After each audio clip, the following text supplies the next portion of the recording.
मंडळी नमस्कार, मी रिनेश रंजन. आपण पाहत आहात बातम्यांची बातमी. मंडळी, या बातमीमध्ये, महत्वाच्या बातमीमध्ये पुढे जाण्यापूर्वी एक तुम्हाला विनंती आणि एक थोडी सूचना. मंडळी, आपण ना लेफ्ट ना राईट, आपण जनतेच्या बाजूने बोलण्याचा वसा घेतलेला आहे. असाच आपला साधा सरळसोट विचार आहे.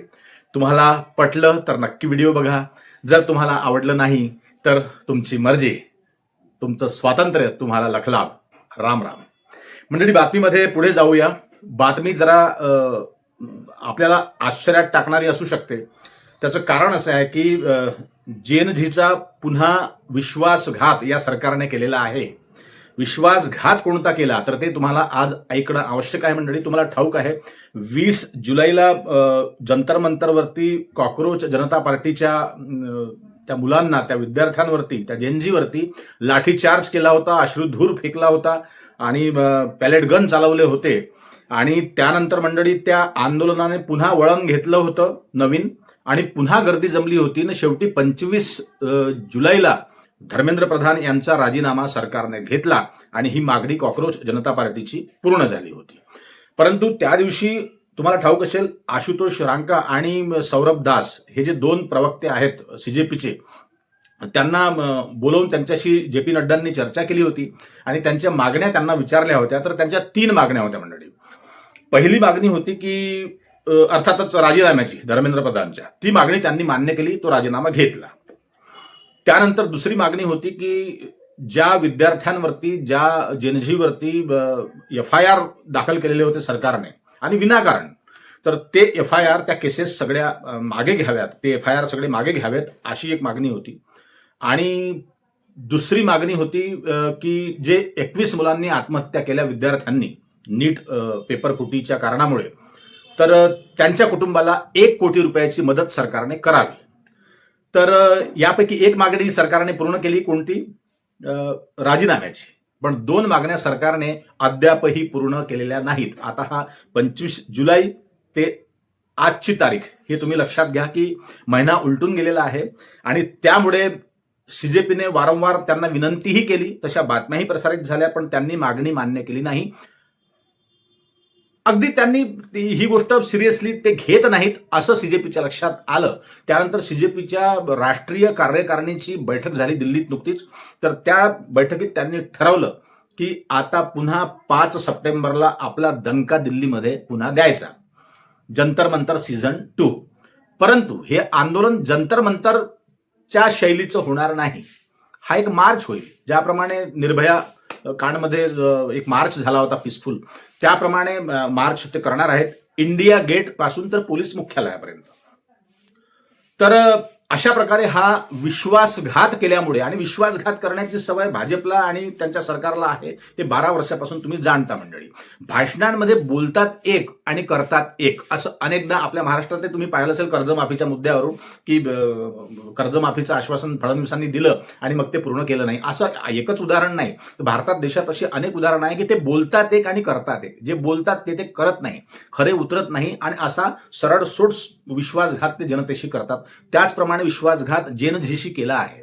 आणि जेएनझीचा कॉन्फिडन्स आता एकदम उत्तुंग भरारी घेतली आहे त्या आत्मविश्वासाने मंडळी. कारण त्यांना ती जीत मिळाली होती, तो विजय मिळाला होता जंतर मंतरवरती.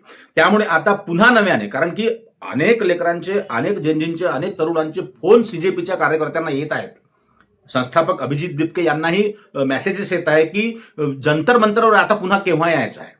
कारण एकदा कुणी जिंकलं की त्यांचा आत्मविश्वास वाढत असतो, आणि सरकारने ही गोष्ट लक्षात घ्यायला पाहिजे, ध्यानात ठेवायला पाहिजे. म्हणजे 2 मागण्या बिलकुल शून्य सामान्य मागण्या आहेत. जे पी नड्डांनी, सौरभ दास आणि आशुतोष रांका जेव्हा बोलणी करण्यासाठी गेले होते, ज्या दिवशी राजीनामा झाला धर्मेंद्र प्रधानचा, त्या दिवशी यांनी 3 मागण्या, 3ही मागण्यांवरती आम्ही 3ही मागण्या मान्य करू असं लेखी आश्वासन सरकारने जे पी नड्डांच्या माध्यमातून त्या दिवशी दिलं होतं. पण एक मागणी कंप्लीट झाली फक्त राजीनाम्याची, आणि 2ही मागण्या पूर्ण झालेल्या नाही. एक मागणी FIRची, आणि दुसरी मागणी अर्थातच 1 कोटी अनुदान, 1 कोटींची मदत त्या कुटुंबाला करावी ज्या मुलांनी आत्महत्या केल्या. आता 1 कोटी, 21 मुलं म्हणजे जवळपास 21 कोटी रुपये. 21 कोटी रुपये सरकारला देणं काही फार कठीण नाही मंडळी, कारण की अरबो खरबो आणि त्याचा हिशोबच नाही की इतका खर्च त्यांच्या जाहिरातींवरती होत आहे. टीव्हीला ज्या जाहिराती जातात, अनेक ठिकाणी जाहिराती जातात, तुम्हाला जाहिरातींचा बिलकुल बाजारच दिसत असेल, तर इतका खर्च होतो, मग 21 कोटी खर्च करायला काही खूप प्रश्न नाही. परंतु त्यांचा ना अहंकार वेळोवेळी जागृत होतो मंडळी, की जास्त ऐकायचं नाही कोणाचं. जास्त ऐकलं तर लोक वर चढतील, डोक्यावर बसतील, असं त्यांचं एक काहीतरी त्यांची तर समज आहे, त्यांचा स्वभाव आहे. आणि भाजपचा मंडळी पूर्वीपासूनच हा स्वभाव आहे. तुम्हाला माहिती आहे, जशी राजा तशी प्रजा, असा तो विषय असतो मंडळी. एखादं उदाहरण द्यायचं झाल्यास तर एखाद्याचा जर काही कुटुंबात भांडखोर कुटुंब असेल किंवा चोरी करणारं कुटुंब असेल तर त्यांची ते औलादही तशाच प्रकारची निघत असते. असं एक साधं सरळ उदाहरण आहे. तर जशी राजा तसं प्रजा. आता राजाच खोटा बोलतो असं लोक बोलतायत. नेहमीच भाषणामध्ये आपले साहेब आप्पाजी खोटं बोलतात, फेकाफाकी करतात, डिग्री पासून तर त्यांच्या त्या अनेक विषयांपर्यंत की मामा ने मुझे बूट दिया था और ये सब कैनवास का बूट फिर आया बाद में दिया पहले, कैमरा आया बाद में, कैमरे का उपयोग मोदीजींनी किया पहले, अशा खूप साऱ्या गोष्टी फेकमफाकीच्या त्यांच्या प्रसिद्ध झाल्या आहेत, प्रकाशित झाल्या आहेत. त्यामुळे त्यांचं ते जगजाहीर आहे मंडळी, की ते लबाड बोलतात, खोटं बोलतात. आणि त्यानंतर जे लाठीचार्ज का केला, कुणी आदेश दिले होते, हे राहुल गांधींनी हा प्रश्न केला होता तेव्हा संसदेच्या पूर्ण सत्रामध्ये दोघंही बेपत्ता होते, अमित शहा आणि आपले आप्पाजी मोदी साहेब. दोघंही शेवटच्या दिवशी आले 5 मिनिटासाठी आणि ते सभा तहकूब करून टाकली आणि ते सगळं सत्र वगैरे संपलं, ते गुंडाळलं. पण हा मुद्दा पुढे आला नाही. आता मुद्दा असा आहे की काहींचं म्हणणं आहे की डीसीपी सचिन शर्मा जे आहेत दिल्लीचे, त्यांनी हे आदेश दिले होते लाठीचार्जचे. तर जे काही दिले असेल, पण सीजेपीचं म्हणणं हे आहे की ठीक आहे, जे घडलं ते घडलं, पण आता तुम्ही ते FIR फक्त मागे घ्या त्या मुलांचे, आणि 1-1 कोटी जे अनुदान त्यांना द्यायचं आहे, त्यांना ते मदत करायची आहे त्यांच्या कुटुंबाला, आणि ते आवश्यक आहे मंडळी. बरं, 1 कोटीच्या तुम्ही त्याच्यामध्ये बोलणी करू शकता, तुम्ही त्याच्यामध्ये 10-20 हजार 5-50 हजार त्याच्यामध्ये 1 लाख कमी करू शकता, पण ती मदत तुम्ही विद्यार्थ्यांना करायला पाहिजे. कारण त्यांच्या घरात अनेक ठिकाणी, आता तुम्हाला माहिती आहे, एका घरात 1 मुलगा किंवा 2 मुलं असतात मंडळी. त्यांच्या घरातला एक डॉक्टर बनण्यासाठी निघालेला मुलगा किंवा मुलगी जर गेली त्यांच्यामधून, तर त्यांच्यावरती किती दुःखाचा डोंगर कोसळला असेल. तर हे सरकारने करायला पाहिजे. 1-1 कोटी, काही 21 मुलांना 21 कोटी फार मोठी गोष्ट नाही. तर मंडळी, आता बिगुल फुंकणार आहे पुन्हा. अभिजित दिपकेंनी सांगितलं, त्यांची ती बैठक झाली आणि त्यांनी सांगितलं 5 सप्टेंबरला इंडिया गेट पासून पोलीस मुख्यालयापर्यंत ते पीसफुल मार्च काढणार आहे. परंतु नेहमीच्या यांच्या स्वभावाप्रमाणे पुन्हा डीसीपीनी ते आदेश काढले की हम यहाँ पे ऐसा कर्फ्यू लगा देंगे, ऐसी कलम लगा देंगे, अशी धारा आम्ही लावून टाकू की तुम्ही तिथे गोळाच होणार नाही. पण हा काय प्रकार आहे? तुमच्याकडे कलम आहे लावायला, मग कुठेही कलम लावाल का तुम्ही? हा राईट आहे, हा संविधानाने दिलेला अधिकार आहे आंदोलन करण्याचा. त्या आंदोलनात काही पीसफुल ते आंदोलन होणार नाही किंवा काही गडबड गोंधळ काही जेनजी करेल, मुलं करतील, तर तेव्हा तुम्ही ही ऍक्शन घ्या. पण सुरुवातीलाच तुम्ही ते मुलं गोळाच होऊ द्यायचे नाही. आता त्यांच्या मनामध्ये काय आहे हे मंडळी तुम्हाला ठाऊक आहे. रेल्वे गाड्यांचा मागे प्रॉब्लेम क्रिएट केला होता की मुलं गोळा होऊ नये, पण मुलं कुठल्या रस्त्याने दिल्लीत घुसले हे पताच चालला नाही. सगळे सरकारचे प्लान, पोलिसांचे प्लान, इंटेलिजन्सचे प्लान सगळे फेल झाले होते. त्यामुळे आता पोलीस लागली आहे कामाला की हे दिल्लीत येऊच नाही. आणि सरकारचा काय पवित्रा याच्यावरती होतो ते आपल्याला बघावं लागणार आहे.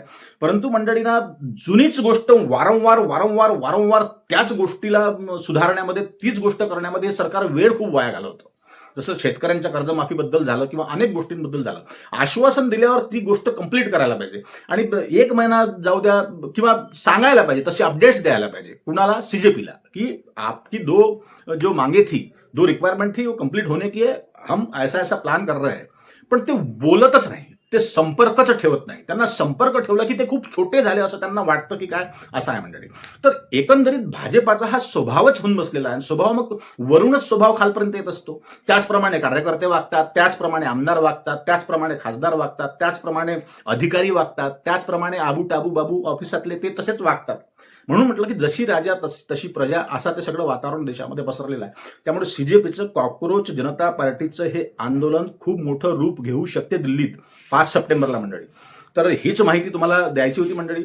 तर हा जेनझीसी विश्वासघात करणं पुन्हा चुकीचं ठरू शकते. आणि काय होतं की म्हणते ना की डुबतीचे पाय डोहाकडे, असं असतं की एकदा चुकलं की चुकत सगळं जातं.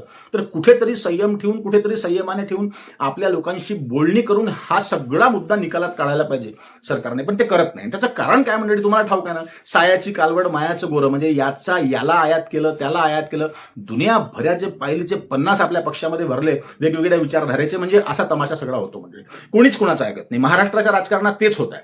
फडणवीसांनी इकडून तोडून आणले, तिकडून पळवून आणले, इकडून खोक्यांनी आणले म्हणतात, तिकडून देऊन आणले म्हणतात, जे काही घोडेबाजार झाला.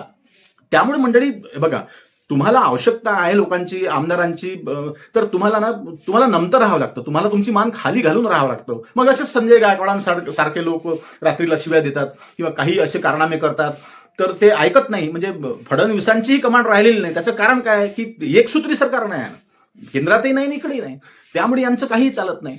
एकसूत्री सरकार असली, आपल्याच पक्षाचं बहुमत असलं ना, आपलेच सगळे आमदार असले, आपल्याला कोणाचे आमदार किंवा खासदार तोडायची आपल्यावर वेळ जर आली नाही, तर त्याच्यामध्ये एकसूत्रीपणा राहतो. ते या सरकारमध्ये नाही. त्यामुळे मोदीजी हतबल आहेत, अमित शहा हतबल आहेत, फडणवीसही हतबल आहेत. तर त्यामुळे मंडळी हा प्रकार आता पुन्हा 5 सप्टेंबरला लोकांचं, देशाचं लक्ष त्या जंतर मंतरकडे लागलं. पण ते जंतर मंतरवरती ते होऊ देणार नाही, आंदोलन होणारही नाही. पीसफुल प्रोटेस्ट जसा निर्भयाच्या वेळी झाला होता मंडळी, इंडिया गेट पासून. आणि इंडिया गेट एक सिंबल आहे, एक प्रतीक आहे कशाचं, आपल्या आंदोलनाचं. आता अनेक दिवसांपासून तिथे आंदोलनं झाले नाहीत, पण आता हा पीसफुल प्रोटेस्ट होणार आहे आणि लाखोच्या संख्येने यावेळी जेनझी तिथे दाखल होण्याची शक्यता आहे. त्यामुळे पोलिसांनी वेळीच हे कलम हे न लावता, म्हणजे कुणाला चिडवलं की ते आणखी चिडतात. जेनझीचा विषय वेगळा आहे, त्यांचा स्वभाव वेगळा आहे, त्यांचं नवीन रक्त आहे, त्यांना अतिशय प्रेमाने हाताळायला पाहिजे. ही सरकारला या व्हिडिओच्या माध्यमातून सुद्धा विनंती करतो मी की हे सगळं ऐकून घ्यायला पाहिजे आणि पुढे जायला पाहिजे. तोच तो विषय राखून ठेवणं आणि त्याच विषयामध्ये स्वतःही गुरफटणं, लोकांनाही गुरफटून ठेवणं, हे काही योग्य नाही मंडळी. तुम्हाला काय वाटतं ते कमेंटमध्ये नक्की सांगा. आणि आपल्या व्हिडिओवर, आपल्या चॅनलवर नवीन असाल तर सबस्क्राईब करा आणि जास्तीत जास्त लोकांपर्यंत हा व्हिडिओ शेअर करा मंडळी. फेसबुक पेजवर बघत असाल तर फॉलो नक्की करा. तर असा आजचा हा विषय तुमच्यापर्यंत पोहोचवणं गरजेचं होतं मंडळी. तर पुन्हा भेटूच. तोपर्यंत नमस्कार. जय हिंद, जय महाराष्ट्र.